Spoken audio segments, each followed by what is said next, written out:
এখন অনেক গভীর। আকাশ ঘন কালো অন্ধকারের চাদরে ঢাকা পড়েছে। বাতাস যেন থেমে গেছে এখানে, আর চারপাশে একবারে নিস্তব্ধ পরিবেশ। শুধু মাঝে মধ্যে শেয়ালের কর্কশ চিৎকার, চারপাশে ঝিঝি পোকার শব্দ, আর শুকনো পাতার মড়মড় ধ্বনি পরিবেশটাকে আরো রহস্যময় ও ভৌতিক করে তুলেছে।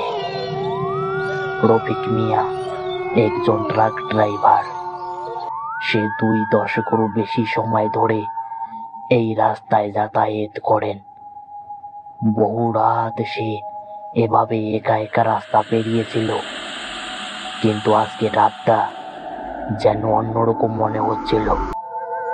তার বুকের ভেতর এক অজানা অস্বস্তির আতঙ্ক বিরাজ করছে।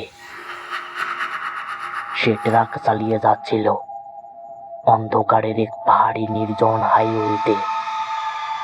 রাস্তার দুপাশে ঘন গহীন বন জঙ্গল, মাঝে মাঝে উঁচু নিচু পাহাড়। এক এক জায়গায় এতটাই অন্ধকার যে হেডলাইটের আলো ছাড়া সামনে আর কিছুই দেখা যায় না।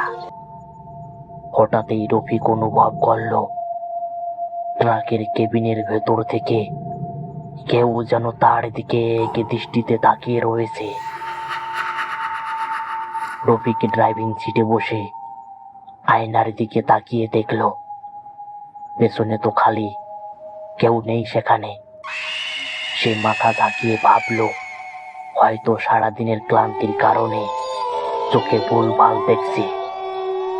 কিন্তু ঠিক তখনই দূরে গাড়ির হেডলাইটের আলোয় রাস্তার ধারে কিছু একটা দাঁড়িয়ে থাকতে দেখা গেল। একজন নারী, সাদা শাড়ি পরা, মাথা নিচু করে দাঁড়িয়ে আছে। তার লম্বা লম্বা চুল ঘাড়ের উপর ঝুলছে, কিন্তু তার মুখটি ঠিকঠাক ভাবে দেখা যাচ্ছে না। রফিকের বুকের ভেতর যেন ধক করে কেঁপে উঠল, আর মনে মনে ভাবছিল এত রাতে এই নির্জন রাস্তায় একা একজন নারী কি করছে, কিভাবে সে এখানে এলো, আর কোত্থেকেই বা এলো। রফিকের মনের ভেতর একটু সন্দেহ তৈরি হলো, কিন্তু সে ভাবল মহিলাটি হয়তো কোনো কারণে বিপদে পড়েছে। রফিক ধীরে ধীরে ট্রাক থামালো। ট্রাকের জানালার কাছ নামিয়ে সে জিজ্ঞাসা করল, এত রাতে আপনি কোথায় যাবেন?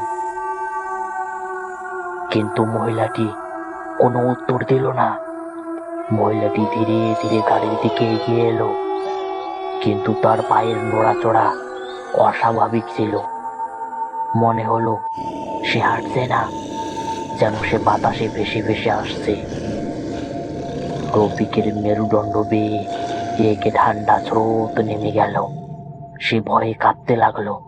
মহিলাটি এবার ধীরে ধীরে মুখ তুলে রফিকের দিকে তাকালো, আর সঙ্গে সঙ্গে যেন রফিকের শরীরে রক্ত হিম হয়ে গেল। রফিক দেখতে পেল মহিলাটির মুখটি একেবারেই বিকৃতি, যেন মুখ বলতে কিছুই নেই, শুধু একটা ফাঁকা অন্ধকার গহ্বর। রফিক এবার গাড়ির ব্রেক ছেড়ে গিয়ার চাপল, আর তার সাথে সাথে গাড়িটি দ্রুত গতিতে সামনে ছুটে গেল। চাকার ঘর্ষণে রাস্তায় ধুলো উড়ল। তবে অদ্ভুত ব্যাপার হলো, গাড়িটি কিছু দূর যাওয়ার পরেও আয়নার দিকে তাকিয়ে রফিক দেখল সেই মহিলাটি ঠিক একই জায়গায় দাঁড়িয়ে আছে। এত তীব্র গতিতে দূরে চলে এসেও কিভাবে তার দূরত্ব একই জায়গায় রয়ে গেল, রফিক তা বুঝতে পারল না। এই দৃশ্য দেখার পর রফিকের হাত পা যেন কাঁপছিল, তার শরীর যেন ঘামতে শুরু করেছে। এখন তার কি করা উচিত সে বুঝতে পারছিল না। হঠাৎ ট্রাকের ইঞ্জিন এক বিকট শব্দ করে বন্ধ হয়ে গেল। তারপর তারপর অন্ধকারের মধ্যে ট্রাকের পিছন থেকে একটা বিকট শব্দ ভেসে এলো। কেউ যেন ট্রাকের কেবিনে উঠতে চাইছে। রফিক ভয়ে কাঁপতে কাঁপতে গাড়ির আয়নায় তাকিয়ে দেখল, আর তখনই রফিক দেখতে পেল সেই ভয়ঙ্কর মহিলাটি ঠিক তার গাড়ির পিছনে দাঁড়িয়ে আছে। কিন্তু এবার তার মুখ স্পষ্ট দেখা যাচ্ছে। তার মুখের জায়গায় শুধু একটা বিশাল কালো গহ্বর, আর সেখান থেকে বেরিয়ে আসছে এক ভয়ঙ্কর হাসি।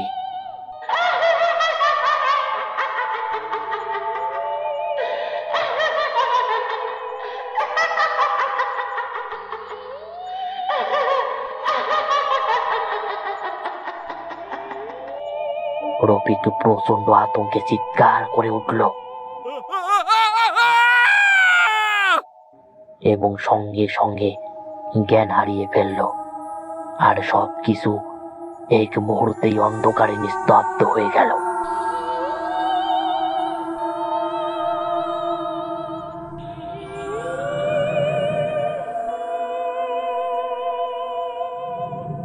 কিছুক্ষণ পরে রফিক যখন ধীরে ধীরে চোখ খুলল, তার মাথা যেন ঝিমঝিম করতে শুরু করলো।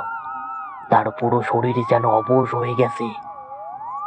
রফিক বুঝতে পারছিল না এখন সে কোথায় আছে। হঠাৎ করেই সমস্ত স্মৃতি এক এক করে তার মনে পড়ল। সেই সাদা শাড়ি পরা নারী, তার বিকৃতি মুখ, আর সেই অন্ধকার মুখের গহ্বর। তার শরীরে হালকা আঁচড়ের দাগ ছিল, যা দেখে তার শ্বাসরুদ্ধ হয়ে এলো।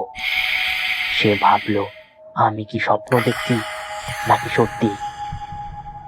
সে আর কোনো কিছু না ভেবেই গাড়ির ইঞ্জিন চালু করলো, আর সঙ্গে সঙ্গে গাড়ির ইঞ্জিন এক বিকট গর্জনে জেগে উঠল।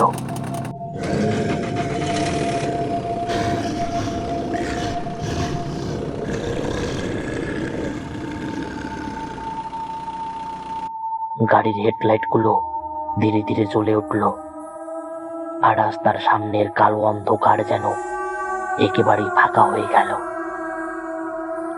রফিক এবার গাড়ির গতি বাড়ালো। যত দ্রুত সম্ভব এখান থেকে পালাতে হবে। কিন্তু কিছু দূর যেতেই আবার সেই অদ্ভুত অনুভূতি। তার শরীরকে কেউ যেন শীতল করে দিল, আর তার মনে হলো কেউ যেন তার ঠিক পাশের সিটে বসে আছে। সে ধীরে ধীরে ঘাড় ঘুরে পাশের সিটে তাকালো, কিন্তু তার পাশের সিট খালি, কেউ নেই সেখানে। তবুও সে স্পষ্ট অনুভব করলো কারো শীতল নিঃশ্বাস তার ঘাড়ে লাগছে। তার কানের খুব কাছে হালকা গলায় কেউ যেন ফিস ফিস করে বলল, এত সহজে তুই এখান থেকে যেতে পারবি না।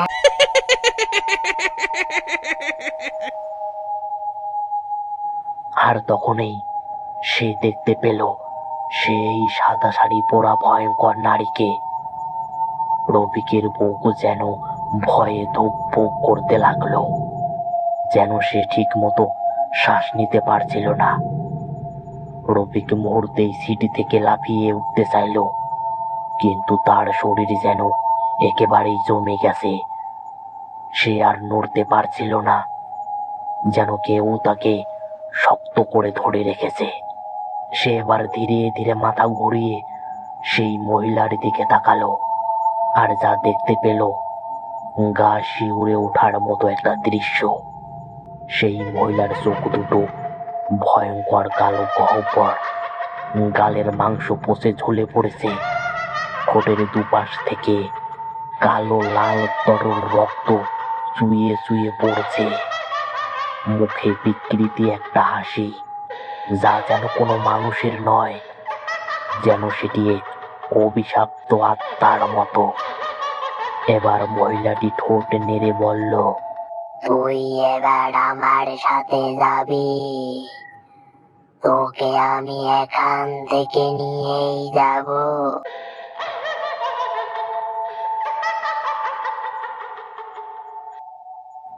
রফিক চোখ বন্ধ করে চিৎকার করে উঠল।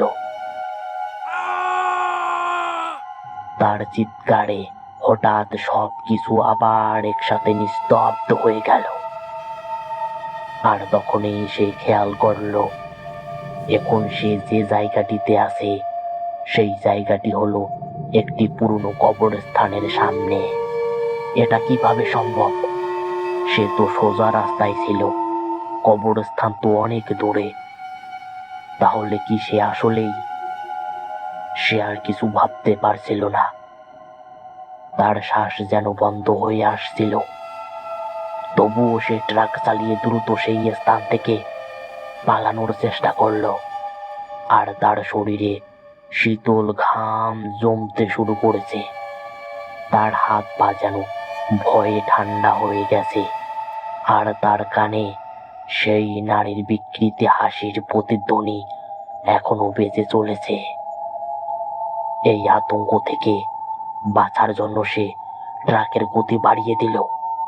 কিন্তু যতই এগোচ্ছে ততই তার মনে হচ্ছে সে কোথাও যেন আটকে গেছে। হঠাৎ সেই মহিলাকে আবার দেখতে পেল সে। এবার ভয়ঙ্কর হয়ে উঠছে তার চেহারা।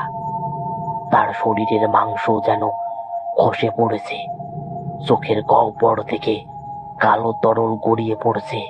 আর তার ঠোঁটের কোণে সেই একই বিকৃতি হাসি। সে এবার ফিস ফিস করে বলল, তুই আর পালাতে পারবি না, যতই চেষ্টা কর এখান থেকে আর পালাতে পারবি না।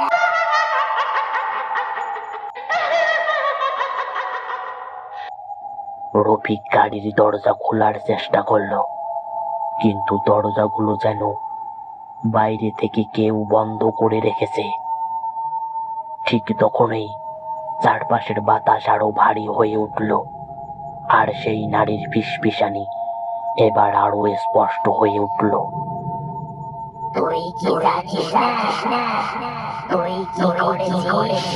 তুই আমাদেরকে অভিশাপ করেছিস। তুই এই কথা কি করে ভুলে গেছিস? কিন্তু আমি ভুলে যাই আমি ফিরে এসেছি। তাকে যাওয়ার রফিক বুঝতে পারছিল না সে কি ভুল করেছে। কিন্তু হঠাৎ তার মনের ভেতর এক ঝাপটা স্মৃতি ফিরে এলো। সে 10 বছর আগে এই রাস্তার পাশে একটা দুর্ঘটনা ঘটিয়েছিল। একজন গর্ভবতী নারী ও তার স্বামী রাতের বেলায় বাড়ি ফিরছিল। কিন্তু রফিক রাস্তার একটি মোড় ঘোরাতে গিয়ে তার ট্রাকের নিয়ন্ত্রণ হারায়। আর সেই নারীর শরীর ট্রাকের নিচে চাপা পড়ে যায়। আর তৎক্ষণাৎ সেই মহিলার মৃত্যু হয়ে যায়।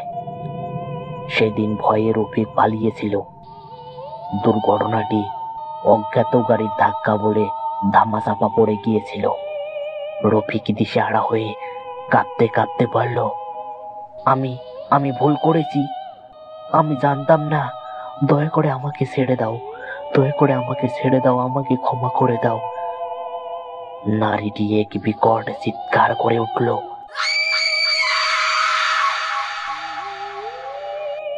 আর ধীরে ধীরে তার হাতগুলো বাড়িয়ে দিল রফিকের দিকে। তার চোখের গহ্বর থেকে কালো রক্ত ঝরছিল। আমাকে ক্ষমা করে দাও, দয়া করে আমাকে ক্ষমা করে দাও, আমাকে ছেড়ে দাও, আমাকে মেরো না। নারীটি আবার এক ভয়ঙ্কর চিৎকার করে উঠল।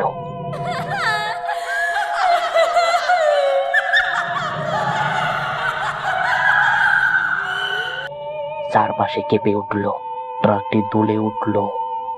আর রফিকের আর্তনাদ এক মুহূর্তে স্তব্ধ হয়ে গেল। পরের দিন সকালে পথচারীরা দেখতে পেল একদম রাস্তার মাঝখানে রফিকের ট্রাক পড়ে আছে, কিন্তু রফিক কোথাও নেই। গাড়ির দরজা খোলা আর ফোন, মানিব্যাগ সবকিছু যথাস্থানে রয়েছে। শুধু একটি জিনিস ছিল যা সবাইকে আতঙ্কিত করেছিল। ট্রাকের সামনের কাছে কালো রক্ত দিয়ে লেখা ছিল, ফিরে আসবো, আমি আবার ফিরে আসবো।